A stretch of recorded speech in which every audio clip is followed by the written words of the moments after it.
शर्म तो तुम्हें करनी चाहिए जो अपने बाप की सम्मान नहीं कर पाए।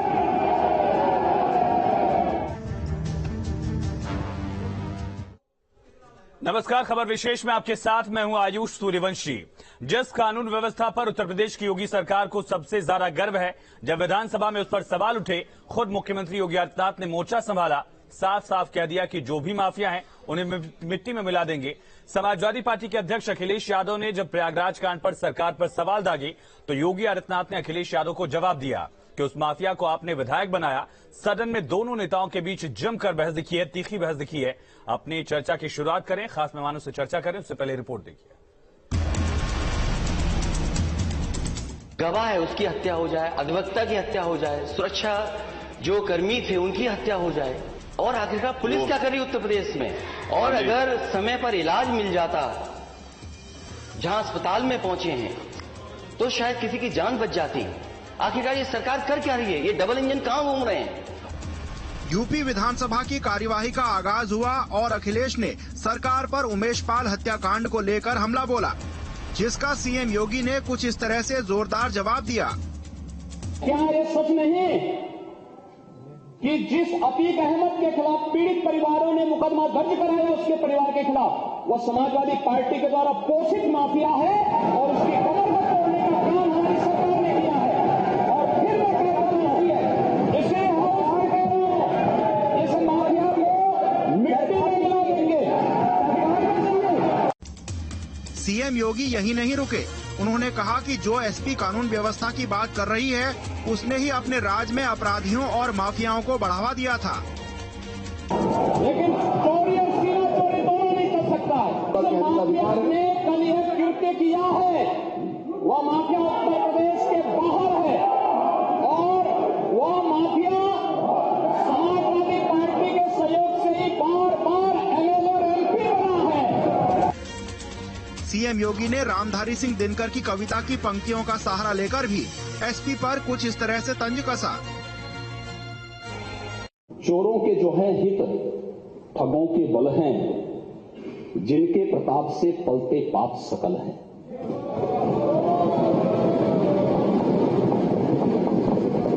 जो छल प्रपंच सबको प्रश्रय देते हैं या चाटुकार जन की सेवा लेते हैं, यह पाप उन्हीं का है। सदन में एसपी उमेश पाल हत्याकांड का हवाला देकर कानून व्यवस्था पर सरकार को घेरने चली थी, लेकिन सीएम योगी के जोरदार जवाबी हमले ने विपक्ष को चारों खाने चित कर दिया। Team news state.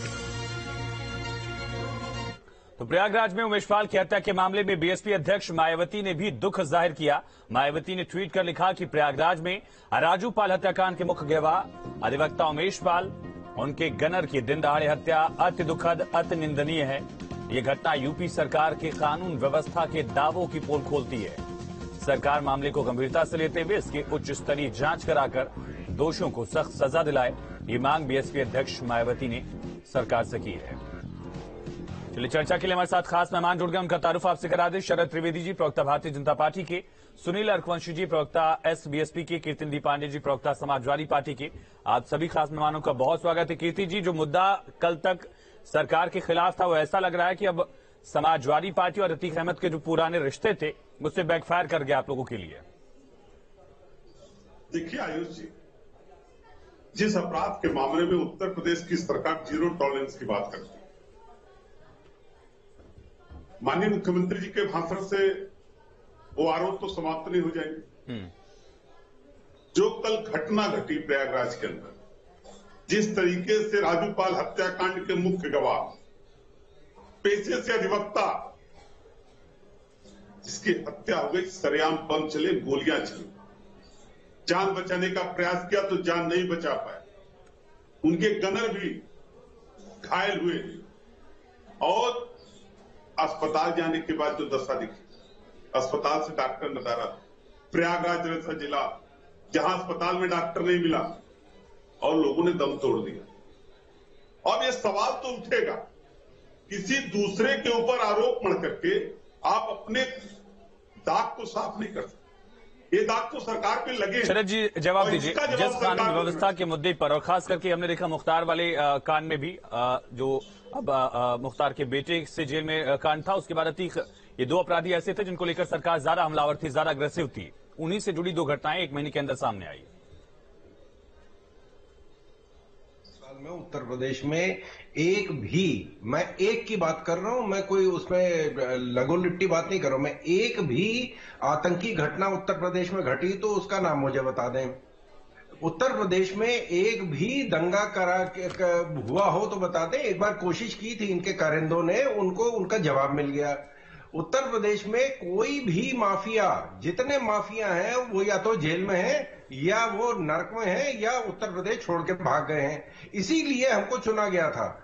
और इस पार्टी की जो पुलिस भैंसे पकड़ती थी और अपराधी खुले घूमते थे, जहां डीएसपी को गोली मारी गई है, मतलब जहां पुलिस अफसरों को गोली मारी गई है, पहले जो है जनता पुलिस से डरती थी और पुलिस नेता से डरता था। अब सिर्फ कानून का डर है। उत्तर प्रदेश पूरे भारत में अपराध के मामले में 23वें नंबर पर पहुंच गया है। आपके यहाँ तो भी, आपकी सरकार में भी हमले हुए बुलंदशहर की वो घटना याद करिए। ये हो चुका है। हाँ, और शरद जी, सवाल ये है कि अतीक अहमद साबरमती जेल में बंद है, गुजरात में बंद है, वहां से वो हमले करवा सकता है क्या? ऐसी जो व्यवस्था उसको लेकर सवाल ये है। नहीं, देखिए, ये कहते हैं ना कि चोर चोरी से जाए, हेरा फेरी से ना जाए। अभी दिक्कत, अब जो है अपराध की समस्या नहीं, परसेप्शन की हम लड़ाई लड़ रहे हैं।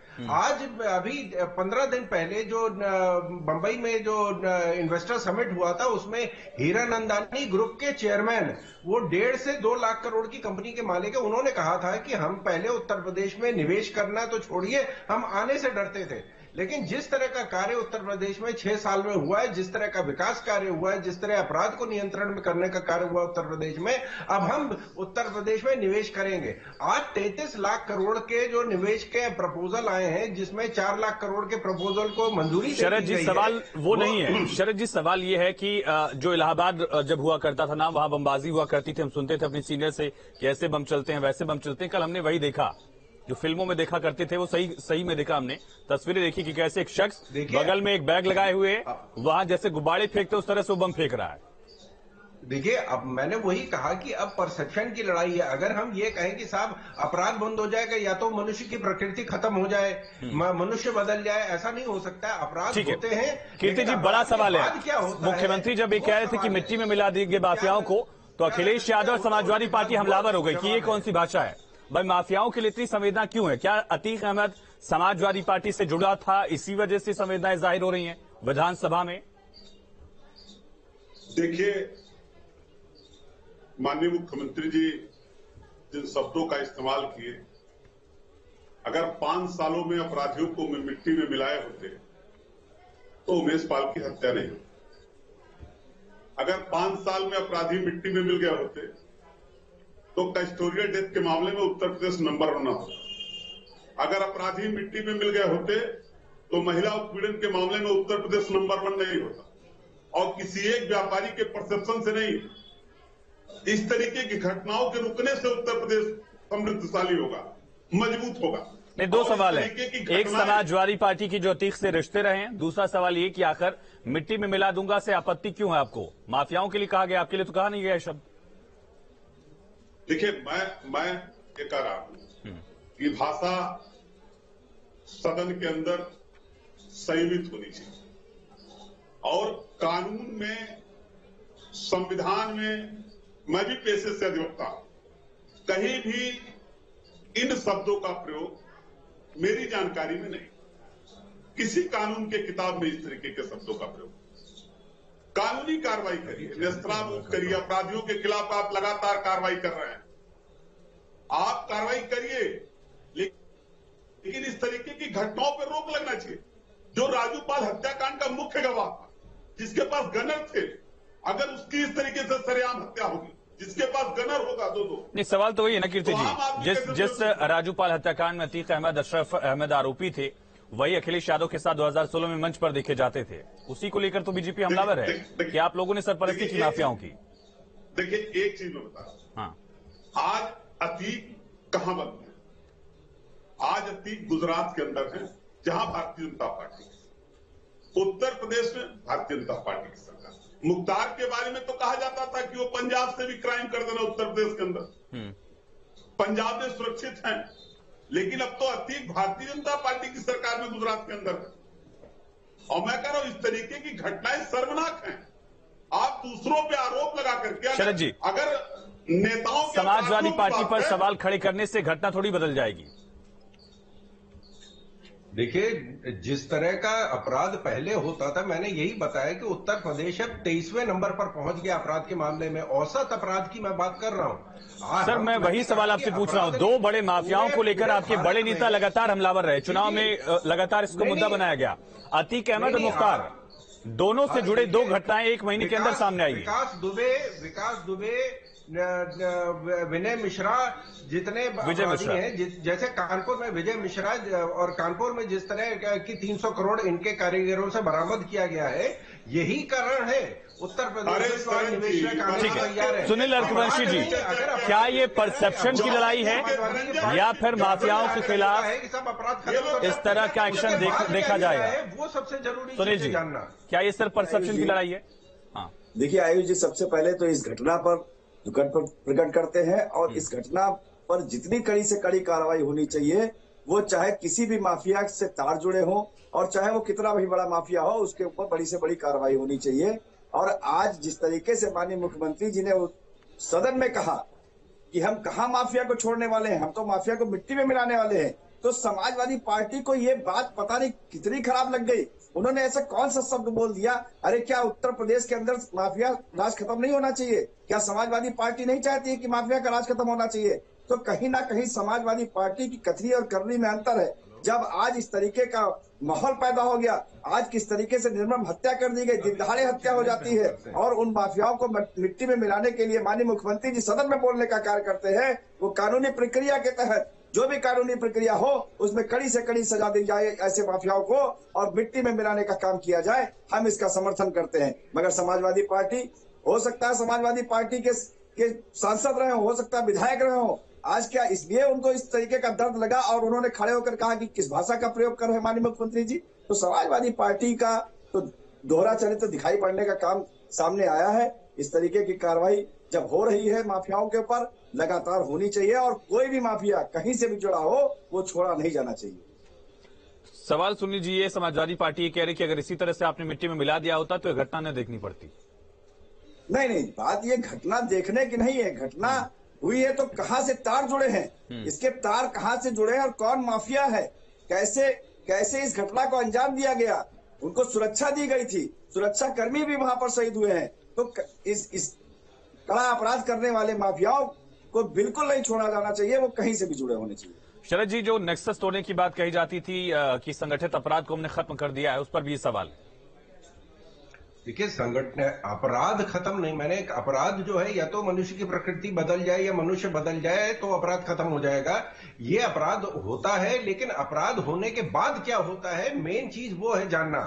क्या उत्तर प्रदेश की सरकार ने अपराध करने की कोशिश पे क्या कार्रवाई करी गई है? इन लोगों के घर डिमोलिश किए गए हैं, इन लोगों के जो करीब 3000 करोड़ की संपत्ति इनसे बरामद करी गई है। आज ये एक जो जेल है भाजपा की सरकार में एक तरफा टिकट मिलता है, बाहर आने की कोई गुंजाइश नहीं है। शरद जी, ये तो हर किसी सरकार की जिम्मेदारी है कि अगर कोई घटना हुई है तो उसमें इंसाफ दिलाया जाए। सर, किसी भी सरकार की, चाहे राज्य सरकार हो या केंद्र या किसी भी देश की सरकार हो, ये तो सरकार की जिम्मेदारी है, एक स्टेट रिस्पॉन्सिबल इसके लिए कि जस्टिस मिले।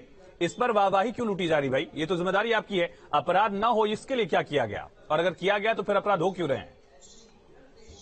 अपराध करने के बाद क्या हुआ वो हमें जानने की जरूरत है। जिन्होंने अपराध करने की कोशिश करी थी उनका क्या हश्र हुआ है। 1100 एनकाउंटर हुए हैं जिसमें 250 लोग मारे गए हैं। ये उत्तर प्रदेश में कभी नहीं हुआ। 4 बार इनकी सरकार थी, 4 बार बहन जी की सरकार थी। इस तरह की कार्रवाई इससे पहले आपका बहुत बड़ा चैनल है, आपका खुद नाम है जर्नलिज्म में, आपने खुद देखा है कि पिछले 25-30 साल में क्या हाल था उत्तर प्रदेश का और अब क्या हाल है। उत्तर प्रदेश पूरे भारत में जो औसत अपराध की संख्या है 1 लाख में 256 है, उत्तर प्रदेश में 1 लाख में 152 है। ये उत्तर प्रदेश में हमने हासिल किया है। अपराध को, जो निरंकुश अपराध ठीक था है। उसको हमने कंट्रोल कीर्ति किया जी। है। एक भी आपराधी जो घटना, कीर्ति जी। जो दंगा का आए दिन दंगे होते थे, ठीक। अब दंगे क्यों नहीं होते? योगी आदित्यनाथ की और योगी सरकार की ब्रांड वैल्यू ही यही है कि अपराधियों के खिलाफ सख्त एक्शन लिया जाएगा। अब चाहे बुलडोजर वाली कार्रवाई को लेकर देश के अलग अलग हिस्सों में मांग उठी हो कि बुलडोजर लाइए, और उसका असर भी दिखेगा। कर्नाटक, मध्य प्रदेश, उत्तराखंड, गुजरात, तमाम राज्यों में उस मॉडल को अपनाया गया। माफियाओं के खिलाफ एनकाउंटर की जो कार्रवाई हुई उसको लेकर भी वाहवाही हुई। लेकिन सवाल यह है कि इस एग्रेसिव नीति के खिलाफ जब समाजवादी पार्टी सवाल उठाती है तो उसमें वजन कहां रहता है? आज मुख्यमंत्री ने जब कहा कि मिट्टी में मिला दूंगा, तो समाजवादी पार्टी ने जब सवाल उठाए, अब खुद समाजवादी पार्टी सवालों के घेरे में है कि आखिर अतीक के लिए, माफियाओं के लिए इतनी संवेदना क्यों है? देखिए, ये माफियाओं के लिए संवेदना नहीं है, ये माननीय मुख्यमंत्री जी के शब्दों पे आपत्ति जताया पार्टी ने। और जो बात आप करें एग्रेसिव बुलडोजर नीति, बुलडोजर न्याय का प्रतीक नहीं हो सकता। और जब न्याय का प्रतीक बनाया जाएगा बुलडोजर को, तो कानपुर जैसी घटना होगी जहां एक ब्राह्मण परिवार के अंदर मां बेटी जल के मर गई, झोपड़ी गिराने बुलडोजर गया था। अगर बुलडोजर न्याय का प्रतीक होगा तो मेरठ के अंदर एक कैंसर पीड़ित का आटा चक्की गिरा दिया बुलडोजर ने।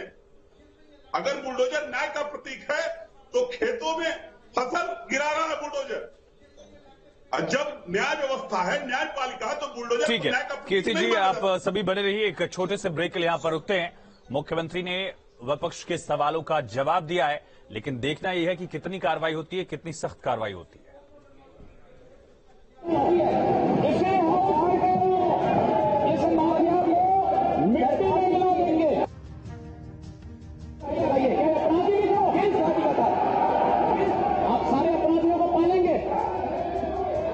उनको माल्यार्पण करेंगे। पेशेवर माफिया और अपराधियों के सरपरस्त हैं और ये लोग लगातार यही करते रहे हैं। अपराध के अलावा इन्होंने कुछ सीखा ही नहीं है। माफियाओं के खिलाफ मिट्टी में मिलाने का काम उनका हमारी सरकार करेगी, पूरी मजबूती के साथ उनसे निपटने का कार्य करेगी। शर्म तो तुम्हें करनी चाहिए जो अपने बाप की सम्मान नहीं कर पाए।